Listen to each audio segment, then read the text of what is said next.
Hey everyone, this is Doug Kenny from Stories from Motorsports, and today we have the iconic Richard Johnson with us. Hey, how you doing? Good, good, good. And you know what? I got to straighten you out, Doug, because my wife calls me Richard when I'm mad, and it's all that's what it is on my birth certificate. But please call me Ricky. Okay, sounds good. It's nice to meet you, Ricky. My pleasure, buddy. So we talked right before the show started about how you were able to watch me race in Nashville in the stadium super trucks. Like I said, it didn't last long, but that is one hell of a show, don't you think? It's a huge hell of a show. I remember being a huge Robbie Gordon fan back when I was a NASCAR fanatic, and when he retired from NASCAR, I didn't know what had come of him for a very long time. And then when I went to Nashville for the IndyCar race, I saw the stadium super trucks and I was happy to see him having fun because he burnt a lot of money into that race team he ran. That's Robbie Gordon. Robbie Gordon is, I think, the reincarnation, even though he raced for it in his series, he's like the reincarnation of Mickey Thompson. He's just got relentless energy. I don't know where he gets it. I've known Robbie for a long time. We've raced uh, short course together. I kind of was modeling my career after his, going from, I wanted to go from motocross to stadium trucks and then get into asphalt racing, but that never quite transpired. But we've been friends over the years, and his ability to just keep swinging from his tools. He's got the tool kits that he has for the off-road racers, the side by sides that he's coming out with, the stadium super trucks. Uh, he just got a lot going on. He definitely does. He's an inspiration and one of the many drivers that have won in pretty much any division of racing they've been in. Oh no, he's spectacular, and I've wanted to hug him and choke him out in 2 minutes separating. But that's Robbie Gordon because he he believes in what he's doing, and he doesn't want people telling him what to do. And so now, he was working with Polaris, and then he was working with Textron, Arctic Cat, and he was telling them what to do. And then they parted ways. He sued both of them, won a bunch of money from them. He started NASCAR racing for Richard Childress and said, I could do this better, started his own team. Um, so he can be a pain in the ass, but as I said, you can't fault the man for how hard he tries, and he gives 100% everything he does. Definitely. What made you get into racing to begin with? Um, I was a little kid that I struggled in school, and so my identity I wasn't the tough guy. I definitely wasn't the smart guy. I wasn't the super athletic guy, but I was the fast guy. And I just gravitated towards riding. I started riding when I was 3 years old, started racing when I was nine, and then went from then ended up becoming a nine to 11 expert while I was nine, and then got onto 125s when I was 12, and went from beginner to pro in 3 months. And I was right when I turned 13, and I've always had the ability to see, I think, see the line, see where to go when it came to motocross, and I was able to read dirt. And honestly, it just really felt good to go fast. Like, I hate to quote Ricky Bobby from Days of Thunder, but I just like going fast, and it feels good. And I'm still doing it at 59 years old, racing in Baja for Gus Villadosula. We won the Trophy Truck Legend Championship last year. We're undefeated so far this year. Won San Felipe 250 and the Baja 500. Next is the Baja 400 and 1000. So we'll keep swinging at it. Yeah, the only thing is it's Days of Thunder, I believe, is with Yeah, it is Days of Thunder. are No, you no, no, sure? no. It was Ricky Bobby. Just like Talladega going, Nights. yeah, Talladega Nights. It was. You can Yeah. misquote me on that. Yeah, no problem. Things happen. But yeah, it's a great movie. I always get a kick out of Talladega Nights. Good stuff. I was also known in school for my Jean Girard impersonation. Well, I don't know what. I'll leave that one alone. Yeah, me too. Yeah. So, when did you get into off road? Well, what happened was in 1989, another rider landed on me in a practice crash, and it broke and dislocated my right wrist. And now it's plated. It doesn't move at all. It turns this way, and my hand works. but zero up, zero down. It just doesn't. It's got a plate. When that happened, being my throttle hand, I tried to race for 2 more years, but I couldn't. So I had to call it quits in early in 1991. From there, I cold called Chevrolet and said, I want to race your stadium trucks, and I think I'm the guy for the job. And I went and tested for Danny Thompson. He had the two teams at the time, and I really didn't know what I was doing. I also tested for Cal Wells and the Precision Prep and the Toyota team, but I went back to racing motocross, and so I didn't get that ride. But then when I did retire from motocross, I called Chevrolet and went there and met them with my little portfolio of who I was and said I want to race, and they gave me a shot. So they put me with John Nelson. Then after a year, they took the other. They added another truck to the Nelson team, and that's when I brought in Jimmie Johnson. So I introduced Jimmie Johnson to truck racing. He was racing what they called super lights at the time, and I've known Jimmie since he was born, and he's like my little brother. So I made that introduction, and obviously we know what happened there.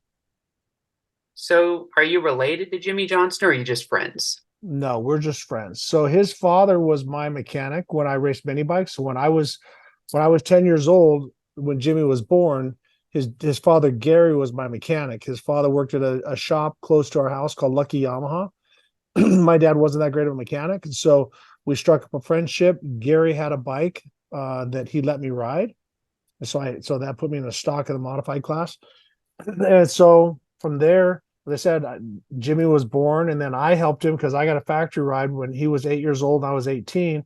I bought him an 80 and a 65 and sponsored him. And then he quit racing motorcycles, and then I retired, got into the stadium trucks. We started hanging out together again, and that's when I made the introduction to Herb Fischel and recommended that Jimmie be my teammate. That's incredible. What was your reaction when he won all those championships? I mean, I brought to tears. I was to watch what he did, and he took the things that I taught him, and I feel he became better than me, which is, I don't feel jealous by any means. I was just proud of him and how well he speaks and how well he presents himself and how well him and his wife present themselves. I mean, it's a tough thing to be that much, to have that much fame. I didn't have that much fame. I mean, in the 80s, there wasn't cell phones, there wasn't social media, there wasn't all this stuff, and you had to watch Supercross on video. So it was a completely different way of doing things. And I'm glad. I would honestly, I would hate to be a big celebrity right now with just you. Anybody can take a picture of you anytime they want. So, so for me, when he went and just kept excelling, it was great. I was there. I was invited to his second championship banquet because I wasn't available for the first one, and then in New York, and then I went to his seventh in uh in Vegas. Yeah, Vegas at the Win. It was a great, unbelievable party. And then NASCAR, or the guys from Fontana, called me, and I drove the pace car at the last time he raced at Fontana. So um I'm sprinkled throughout Jimmie's life, and that's what it's supposed to be. That's amazing. Yeah, he's a class act for sure. Yep, for definitely. Yeah. I remember how he got into it with Ryan Newman a few years back and how cool and collected he was, even when Ryan was throwing things at him a little bit. That shows he's a class act. Well, I just watched a thing that had Jackie Stewart interviewing Ayrton Senna. Jackie Stewart popped off with out of all the championships, you've caused more crashes than anybody, and it pissed Senna off. And he said, Jackie, I'm surprised this is coming from you, somebody that knows the game, but my job is to find a hole and take it, not to sit and wait. If I see a hole and I don't try to take it, then I'm not a racer. I'm just out there taking space. And And that's the thing. And so when Jimmie pushes hard, races hard, he's not trying to hit anybody, or I mean, his contact with people was minimal, honestly. I mean, he's not a dirty driver. But when you're racing that fast and that close on the edge, sometimes you hit people. You don't mean to, or you hit them and you didn't mean to hit them that hard. So it's just part of the deal. Sometimes you get screwed, sometimes you get to screw the guy. So anyhow, he handles himself with complete class. Yeah. Have you ever considered racing in NASCAR, and how did that turn out if you did? I did, and it sucked for me. Um, Rusty Wallace, or actually, I should say Don Miller, who was partners with Roger Penske and Rusty Wallace in Penske South. Um, Don, I ran one season out here on the West Coast, and so Don gave me a shot to drive the Red Bull Red Dog beer truck. Kenny Wallace was going to do 7 races. I was going to do 2 the first year. Then the next year I was supposed to race some Busch Grand National on a number 22, a full truck season under 22, and then do selected ARCA to help Rusty with big super speedway testing. Well, when I got there, Rusty didn't like me, and so before I even really got started, I moved back to North Carolina. And as I was moving into the house, I got a you're free to find other employment letter from Roger Penske. And so I struggled. I did a couple races. The best I finished was a 4th place at Sears Point, but then I was labeled a road guy, a road course guy, and it pretty much my NASCAR career ended. That's tough. What'd you do afterwards? Well, I did everything. I worked at the Petty School. Brad Knopfsinger saw me at a racetrack and said, "Hey, why don't you come work at the Petty School?" So I worked for I think it was $120 a day before taxes.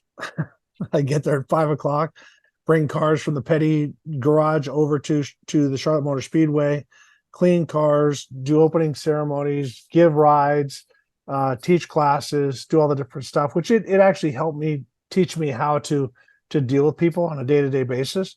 Um, learn how to give great customer service. And I had fun. There's a lot of great people that I met there and had a good time with them. But as I said, it wasn't for the money.